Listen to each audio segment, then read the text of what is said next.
So today I am joined by a dear friend, Monica Carota. We met just over 2 years ago, I think it was now, on a course in London. And very often, one of the things that I know when I take a course, um, very often it ends up not being about the course and it ends up being about the people that I meet. And Monica is most definitely one of those. The course was worth the Monica fee, for sure.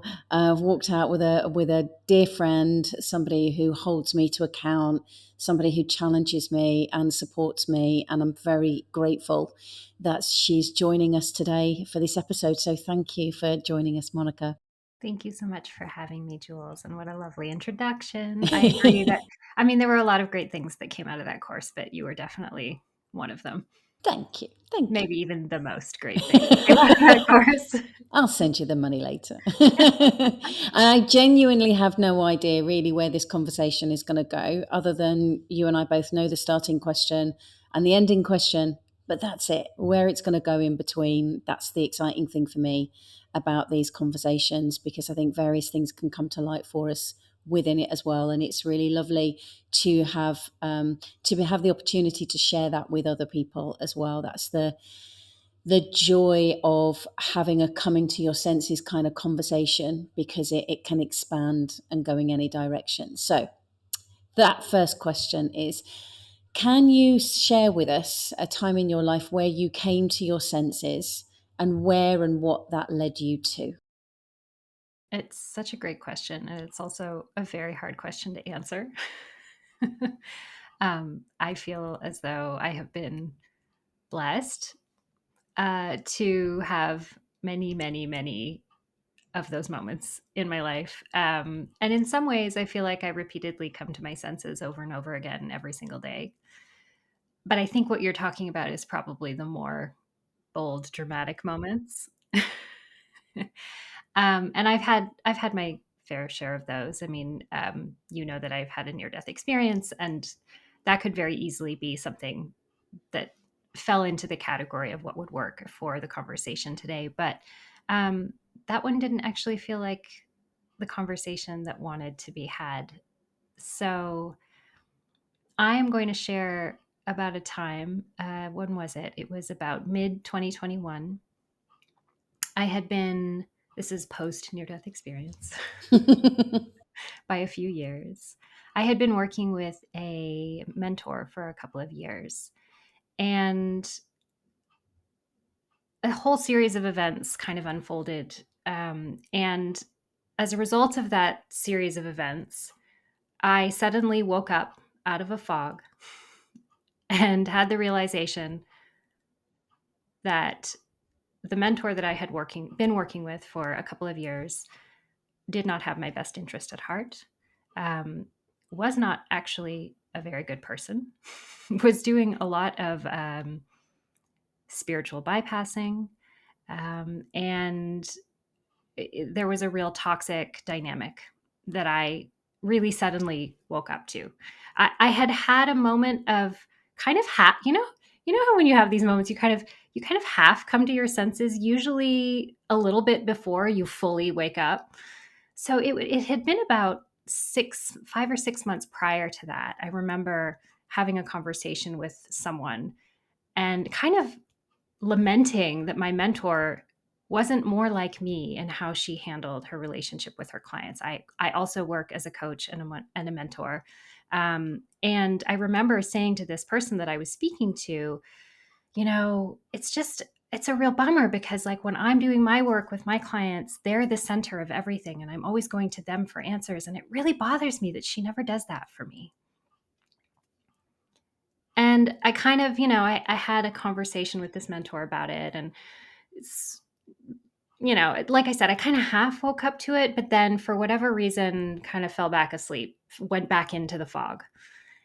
And then, like I said, about 5, 6 months later, a whole series of events kind of occurred that it was sort of like hey, here are so many red flags that you can no longer ignore this and that you must wake up. It was like a kind of a smack upside the head, as these moments often are. Um, and it was a very abrupt realization that, holy fuck, this woman is not good for me. She's not doing good things with me. I am not being heard. I'm not actually seen. And I'm being manipulated. And I'm paying her a whole lot of money to do that.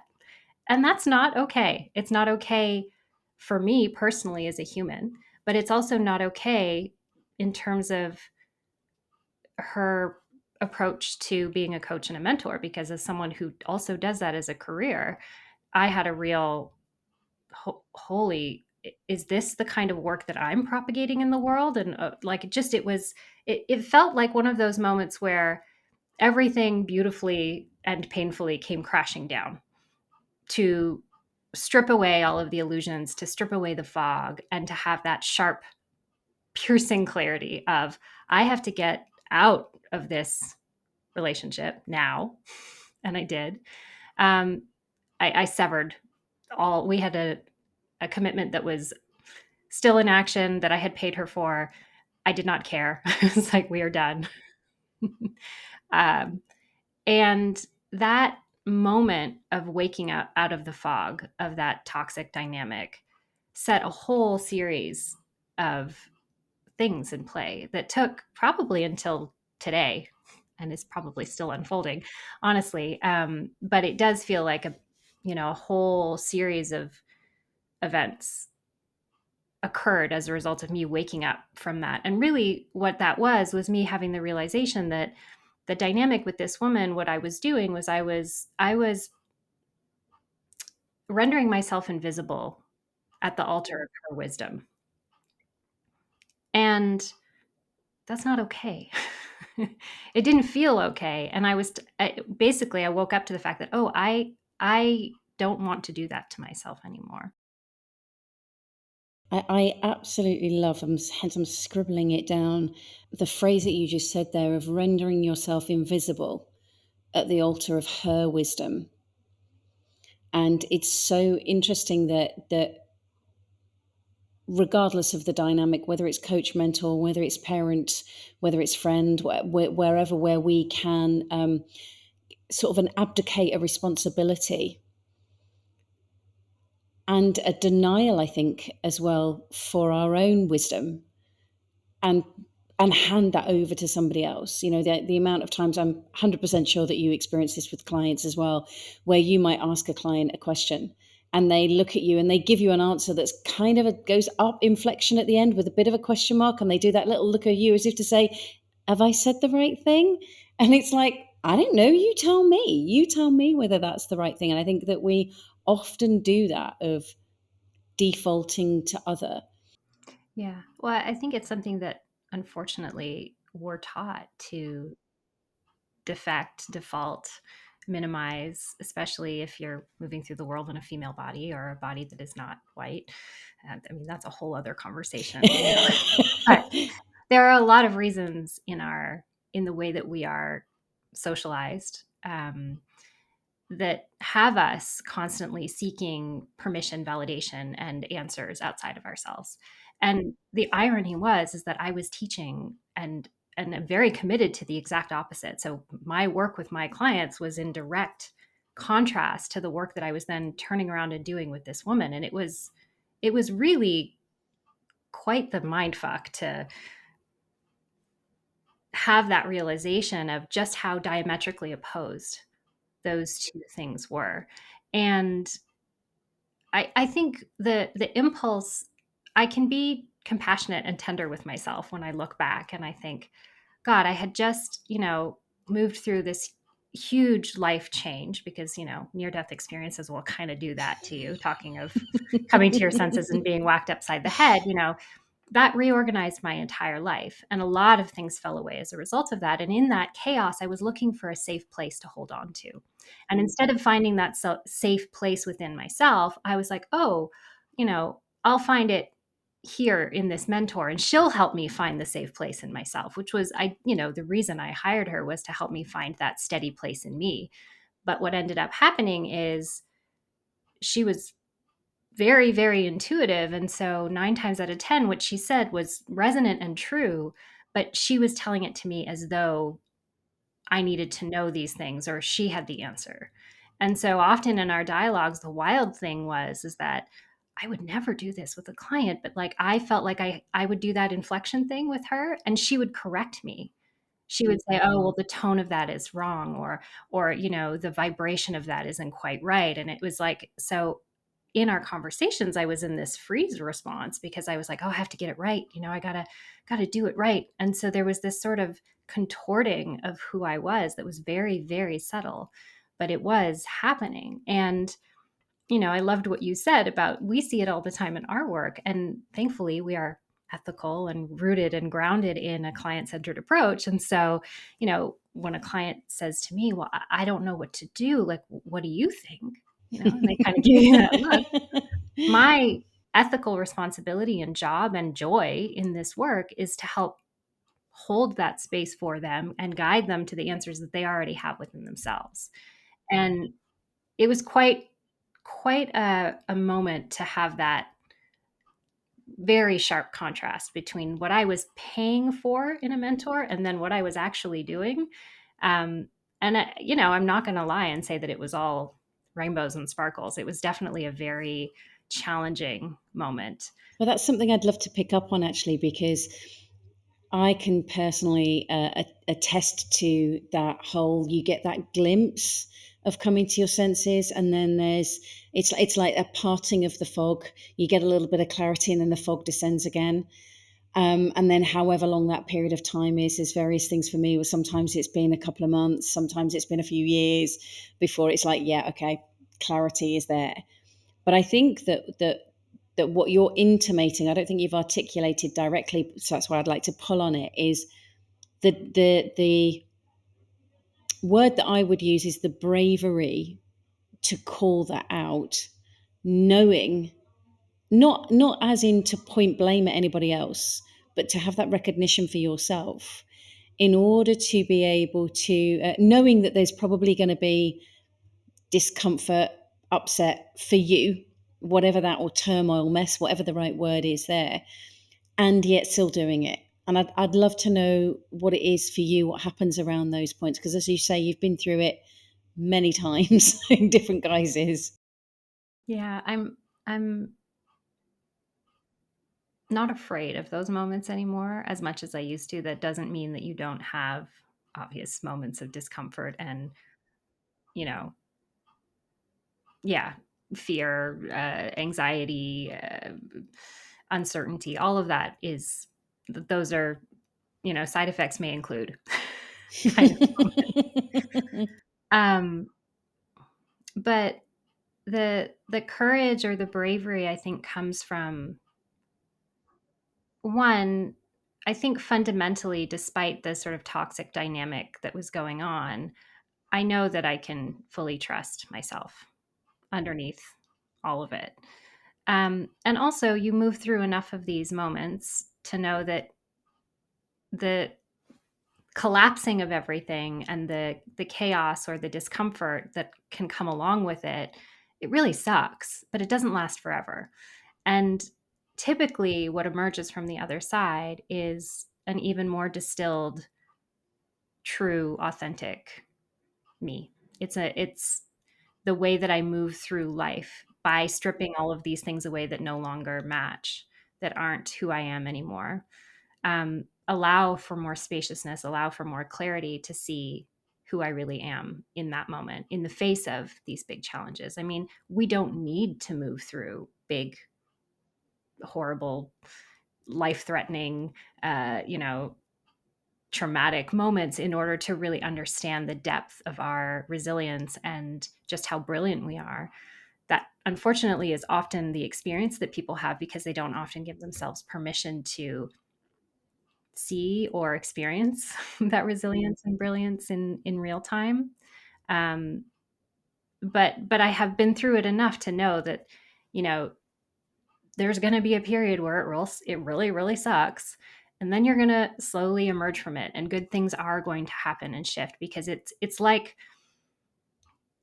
if you hold your breath for long enough, eventually when you exhale, it does feel really good. And then that next breath you take in that's more paced, it just starts to feel like a homecoming back to your body, back to yourself, back to who you are.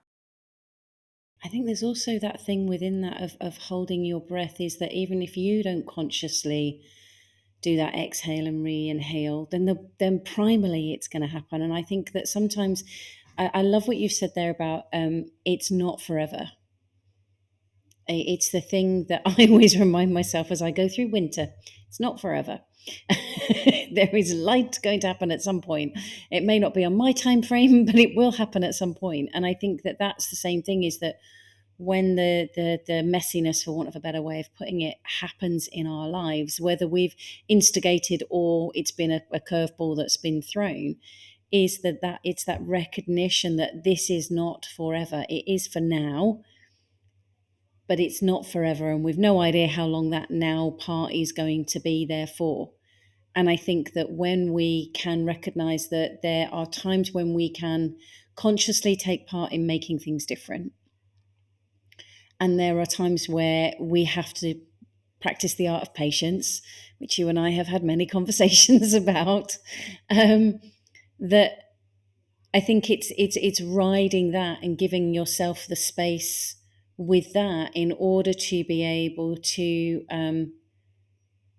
see that clarity, have that insight for yourself, which none of us, I think, really know where that clarity or insight is going to lead us to next. Yeah, or when it'll come up to meet us right in the face, as you were saying. Now we get those glimpses of that clarity sometimes. And then I feel like the timeline of it is really dependent on the circumstance, the individual, the moment. I mean, sometimes it's 2 months, sometimes it's 2 years, sometimes it's 5 minutes, but the clarity always comes. And there is something so powerful about that clarity that I really have a lot of respect for, and really, despite how jarring what you see is when that clarity arises, my commitment to being present with it is bigger than the fear of what will happen if I see it.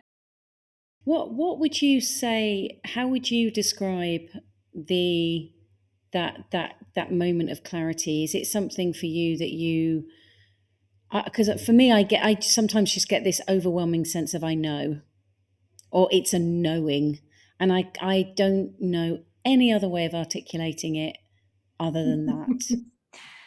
um, if yeah, I think you're right. There is absolutely that sense of knowing. I work a lot with intuition. I work with the body. I work with tapping into that sense of knowing in yourself and in myself. Um, and there are other, for me personally, when those moments of clarity pop up, there are other um, telltale signs, I think, that I think I can articulate. And they're not always there, but in asking me that question, I can say, well, there's a stillness as well as a knowing. There's kind of a stillness, or like time slows down. Um, and there's a real, all of the noise fades away. So there's this sort of stillness and there's a peacefulness. As jarring as that moment of clarity might be, there is still like a laser focused clarion call of it that quiets all the other noise down. And there's also, in my experience, that knowing, I think, is often relayed to us through a sensation in the body of a relief, or there is there will be a shift in how your body feels, typically in a way that will feel um, a little more comfortable than whatever bracing or tension might be, because in the subconscious mind and the nervous system is tracking the red flags, or is tracking, the clarity is in there. We have it. We're aware of it on some level. And then, we may or may not be available to actually see it. And so that lack of congruence between what our psyche is ready to meet and what the body and the subconscious are holding for us, I in my experience, when I've had those, coming to your senses moments, there is a feeling of returning to the body in a way that feels, like I said, kind of like an exhale or like a sense of relief, because that congruence of what I was avoiding or not wanting to see, and what my body, subconscious, intuition, whatever you want to call it, what it was holding as true, when they're out of sync, there's kind of a tension in the body. The nervous system will respond to it, the muscles. I mean, everyone is going to have a slightly different way of being, and that lack of congruence, it'll feel different for every one of us because we all have different bodies and nervous systems. But there is kind of a feeling of discomfort, discord, when that congruence is out of whack. And so in those moments of coming to your senses, I'm clapping my hands together as I speak with my hands a lot, which I guess you lose in a podcast, but It's a video as well. I'm holding, sort of my hands apart to represent that lack of congruence. And then when you have that moment of clarity, I feel like, my hands come together naturally, um, because there is a coming together. And in my experience, there is a feeling that is very clear, that feels like a relief in the body. And I think that's part of the time slowing down, and it's a part of the noise dropping away, and it's a part of noticing that stillness in my experience. Something that you describing that then just gave me some clarity on is that whole discord is I think one of those things of where it coming to your senses in those moments can seem like a relief or a very deep exhale or a big sigh. I think it's because we can have that fleeting moment of realization of just how much energy has been put into don't look over there, don't look over there, don't look over there, don't look at the red flag, just keep going, keep going, keep going. And I think that I know when you're describing the relationship with your mentor that you set up, and the decision that took you into the relationship as well as the decision that took you out of that relationship, very much reminds me of one of my last big relationships, personal relationships, because it was a very similar thing. Of I'd left my previous career. And that was the only world I knew. And then I met this man within a week of leaving that, and now in hindsight I can absolutely say, oh yes, that was me grabbing on, going, give me some stability, give me something to hold on to whilst I'm in this brand new world and I don't really know what I'm doing. And I think that when we slow down before we make decisions, which doesn't mean to say that we have to churn them over or anything, but if we just check in, like you were saying, using that body as a guidance system and check in, would you recommend any kind of particular practice or question that could be helpful to enable somebody to just come more, even if it's not fully congruent? What would you suggest? I mean, the simplest would be take a breath. I mean, there is an impulse always. I mean, that keeps us alive, breathing. But when we slow down and we consciously breathe, a long, slow exhale specifically, so an exhale that is twice as long as the inhale that you've just taken, um, is a really beautiful way to slow down the churn in the nervous system. It is shown to drop us out of a highly activated nervous system response. So you'll go from freeze or fight flight. You'll sort of downshift a little bit with a couple of long, slow exhales. Um, that is always a great life choice. And In once you've done, traffic, in yeah, exactly. relationships, Just anything. generally, um, in fact, it's such a great, yeah, it's so great. Anyway, breathing, which probably sounds a bit flip and like, oh yeah, everyone tells you to take a breath, but there are actual like neurochemical and biological responses in the body that are incredibly helpful. So there's that. And then, I also think as well, sorry to interrupt you, was that I think that there are many things that if a lot of people are saying them, then there's got to be more than it just being a flippant kind of just breathe. I think the fact that we say when someone is worked up, take a deep breath, we naturally always say that. So there's got to be wisdom in that. Otherwise, that saying would have died off years ago. So I don't think it's as flippant. no, um, No, it's definitely rooted in wisdom. And we do all have access to a deep, profound knowing and wisdom within each of us, but we're also, I believe, interconnected by a deeper wisdom too. So I think you're right that there is, these things become a little bit cliche on purpose or for a reason, because there is very good, solid, embodied evidence that it works. So deep breath. And then the other thing that I always find helpful is to just slow down enough to ask myself, like, how is my body doing right now? If I'm feeling something, a big emotion or stressed, or just to stop and be like, ooh, can I locate this in my body somewhere? And then just take a few breaths and be with what you're feeling. And that can give you a little bit more information, or it can invite you to slow down and be in conversation. You might not drop into an immediate, magical clarity and congruence from doing that. But it is going to bring the relationship a little bit closer just by asking. I know, and I know for me that sometimes it's taken me a long time to recognize the power in that slowing down, because I was very much on a next, keep doing, keep going, keep going, keep going, and I'm still practicing that slowing down and just checking in what seems right. And I think I was mentioning to you that on one of our conversations that I'm going to be going to Portugal, depending on when you're listening to this. I may have already been.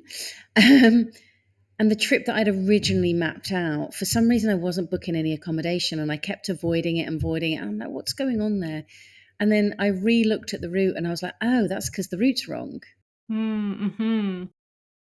Rather than, and if I had run it in the pattern that I would have done before, I would have rushed ahead. Well, I've got a route now. Book all the accommodation. Rather than, yeah, I've got a route, but something's. Why am I not wanting to book this? And being okay with that. And the moment then that I had the new route booked in, it was like, okay. And it's been so easy to find the accommodation then, and it's been something I've wanted to do, etc., etc. So I think that whether it's a holiday, whether it's job, whether it's working with somebody, going into a relationship, there's so many different uses of that slowing down and checking in with you. And as you say, it's such an individual process.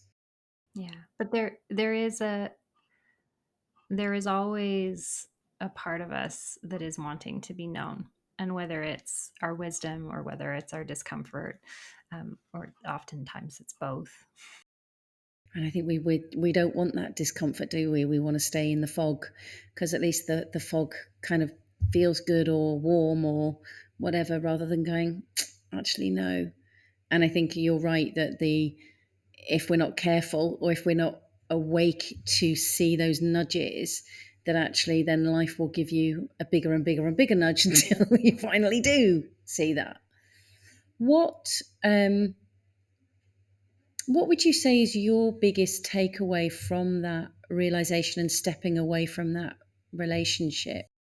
Uh, well, it definitely had a real period where I was very seriously looking at my own practice and looking at whether or not I even wanted to be a coach. Coaching is an unregulated industry, for better or for worse. And there are a lot of people out there who are doing a lot of harm inadvertently, sometimes mindful, like sometimes they're aware of it. But I like to give most humans the benefit of the doubt and believe that, they're not out My there. business mentor used to call them well-meaning idiots. Yeah, exactly. They're not out there trying to harm people on purpose. They just don't know any better. They don't have the skill. Um, or, it hasn't occurred to them that there might be another way of doing it. And so I had to really reckon internally whether this was a path I wanted to continue to pursue. And on, through the backing and forthing of that, um, at the end of the day, it really did galvanize me to hold steady and to actually come to the realization that no, actually, I'm really good at what I do and I'm not harming people. I mean, look, we're rupture and repair is a part of all relationships. Harm will happen. I can't be perfect, but I can be as ethical and create spaces that are safe enough for my people. Um, I know enough to not be doing these things in a way that is causing harm on purpose. And I also believe that coaching is one of the most powerful, amazing spaces, tools for personal growth, for development, for peak performance, for getting to know who we are as humans. And I wasn't ready to abandon that. And so this actually really, all of it galvanized me to really be very committed to changing the coaching industry and using the skills that I know how to use, not only for my, one-to-one clients, but also, one of the things that came on the heels of this was I developed a professional training program for client-centered coaching to help course correct what I was seeing in the industry that was becoming problematic. The whole "I'm the coach, I'll prove my value, I'll give you my answers," the slow shift away from the client as holding the answers. Or I don't even know if in some coaching models the client is in there other than the person that comes and pays you, right?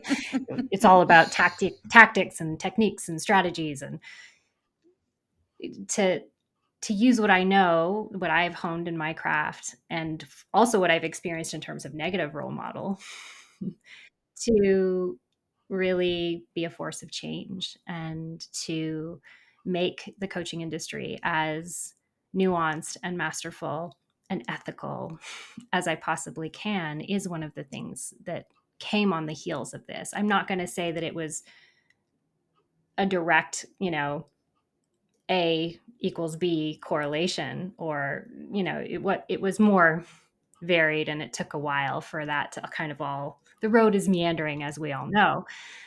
But that's definitely one of the things of waking up and coming to my senses that was a result. And then the other thing was really claiming just how great I am at what I do as a coach, because you can't go through a dark night of the soul like that where you're going, God, am I doing, when you're working with a mentor, professional mentor, who's, you wake up and you're, oh my, that was really effed up. Ooh, wow. You have to also, I at least felt I have an ethical responsibility to ask, am I propagating those same behaviors knowingly, unknowingly in my own practice? And thankfully, the answer to that question was no. And I had some really fantastic conversations. I'm very transparent about how I do my work, and had some great conversations with my clients around that. Um, but yeah, it's just this knowing that no, actually, I'm not a part of that. I have done my homework. I have studied the things that are helpful and relevant.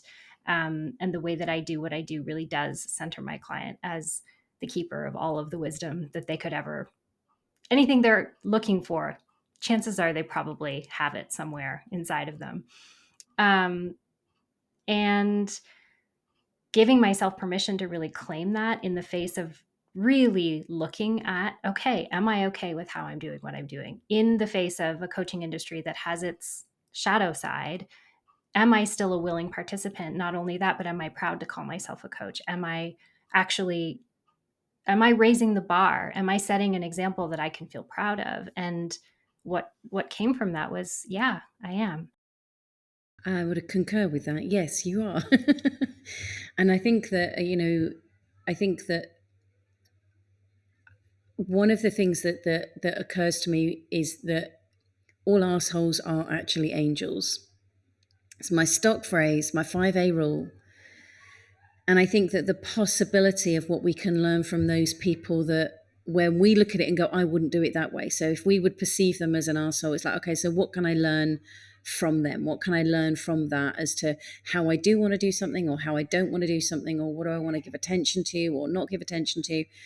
And I think that that's such a valuable thing. And I think very often we can walk away from crappy situations, relationships, whatever, and just be like, well, thank God I'm out of that, and on to the next thing. And I think that having been around through that time where you called that out and stopped and changed, you have been so methodical. Makes it sound like you've gone through an ABC process, and I wouldn't say it's been that, but you've No. certainly been methodical Maybe in. looking back in hindsight, it feels much more linear in hindsight as it did in the middle of it. But I think you've taken the time to just let me just check, let me just reflect, let me just clarify this. And you're, as you said, you're not afraid of having these conversations and being transparent with clients, which I think is a gift, and many coaches don't. So I think that that's a great value. I think that taking the time and also sense checking things with yourself, but also those that you do trust, whether that's friends, family members, work colleagues, whatever. I think that's a really good thing. And then check in with you as well. It's not just to only do one of those things. It's having those all as the gauge point. And that when you were talking earlier about the coherence side of it, that the phrase or the word that kept coming to my head over and over was an orchestra. And it's like if you've got one member of the orchestra that's playing a duff note, then the bulk of it may sound nice, but there's just going to be a part of it that you might be just going, there's an there, what's the And I think that's what we need to be more of aware of for ourselves, is where's that little off note in our lives, and what happens if it might mean that we need to retune something, or we may need to sack that violinist or whatever the instrument is. But I think it's giving us the opportunity to do those things. And I know that I could speak to you for at least another 3 or 4 hours and deep dive and all that sort of thing. Well, I'm going to ask you the final question, which is around what are the practices? I know that you've said about breath work and that checking in with your body as well, but are there any other practices or habits that you've put into play, whether it was following your near-death experience, this experience that you've mentioned with this mentor, or any other coming to your senses kind of moments, or any practices that help somebody increase their awareness or increase the opportunity of engaging with that clarity? Yeah, I mean, I think for me, one of the most grounding and supportive ways that I resource myself is through my body. Um, Especially, having moved through a near death experience and several years of chronic pain, I had a very tumultuous relationship with what being in a human body was. And um, healing that, gross word. Okay, not healing. Um, Having a more comfortable, resourced way of just existing in my physical body, and being aware of, you know, how's my body doing, what's my nervous system doing, uh, you know, that has been profoundly helpful. And I have a really great therapist. She does somatic experiencing, and that has been an incredibly valuable resource. Having someone who knows, she's also a mentor of mine, not the same mentor. Let's clarify that. um, yeah, not the same mentor. Erin is a beautiful human. And so, learning more about my nervous system and what does it mean to increase your window of tolerance to be present with what's uncomfortable, has been incredibly helpful. But again, that's philosophical, theoretical. I enjoy stuff like that. But at the end of the day, it really does come down to simple practices like I shared, which is take a deep breath and have a really long exhale. That goes a long way. There's lots of things you can do to support nervous system health, resilience. I cold water plunging. I love like hot cold therapy. That really is like a great reset button for me. And I'm lucky I have a little thermal spa around the corner from my house. So like, if I'm feeling a little wonky, I get to just like pop over and have sit in the sauna and then beautiful cold plunge. um, Having but done an ice bath recently for 2 minutes, I can't say I'm necessarily straight in that camp, but I can get it. I can get it. but it doesn't have to be as involved as like spending money and going to a spa. It can be simple things like you can stick your face in a bowl of cold water, or even your hands in cold water. Eating crunchy foods is really regulating for the nervous system. So there's little stuff like that that you can do to help just sort of bring yourself back into the moment. But again, breathing is probably the easiest, most accessible way to do that. And then really, self-awareness in terms of just like, hey, how am I doing? Slowing down. How am I doing in this moment? And whether that's a journaling practice or whether that's just a practice of taking a couple deep breaths and putting a hand on your heart and being like, well, how am I really feeling right now? And just making the space for that to be is really supportive. I liked what you said about the orchestra earlier, because when you've got that one like oboist in the corner who's, gone off piste, they're not inherently bad. There's nothing inherently wrong with them. They're just a little off pace. And typically, when we slow down enough to just be present with ourselves, they don't always need to be sacked or excised as a part of our experience. It really is just a question of like being present with them so that you can recruit that energy within you to come back into harmony with the rest of yourself. And Yeah, there's a because lot they of might be power in that. playing the right tune, just slightly slower, or maybe the oboe needs a slight bit of retuning. I think that's really important that you've expressed that. I love that I had a violinist and you had an oboist. I don't know. I don't I know don't know why anything oboe came really to about mind. orchestras, but that's. I love this conversation, and I'm pretty sure that I will have you back if you will come back at another point to have another conversation. We see where it goes. But thank you so much. I will put in the show notes how people can find out more about what it is that you do, both from a one-to-one perspective, but also about that if they're a coach and they want to reach out for your program, which I know is a phenomenal program. So we'll put that in the show notes as well. But is there anything else, any final things that you want to say? You're Just good to go. just to say thank you. It's been, as always, a lovely conversation. And yes, we probably could talk for much longer. So I'm always game for another round. And I'm just celebrating you for having this podcast and for having these conversations, because they're important. And I'm just grateful to be a part of them. Well, thank you. And it's about time that we started having more of them, I think. So it's a good job I started to come to my senses. So thank you for joining us, Monica. Thanks, Jules.